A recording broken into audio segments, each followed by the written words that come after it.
We are ready for the sounds in motion for the letter U. And it also matches my shirt today. And I do not like this little hump in my hair, so I'm trying to fix it. There, I'm ready.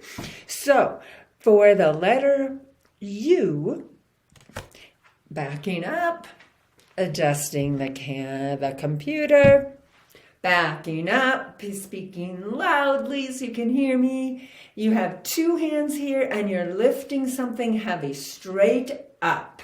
And so you're saying, oh, because it's so heavy. Oh. Try it with me. Oh. It's kind of fun. It's heavy. Oh. Good. So let's do the word umbrella. Is for umbrella. Good. How about uncle, like your uncle? Ready? Is for uncle.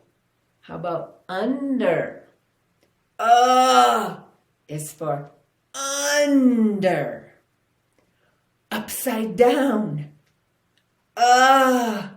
Is for upside down. Or just plain up, our snap word. Ready? Hands ready. Lift something heavy. Is for up. You did. Good job. Oh, you could even do something silly like underwear if you want to be silly. Practice away.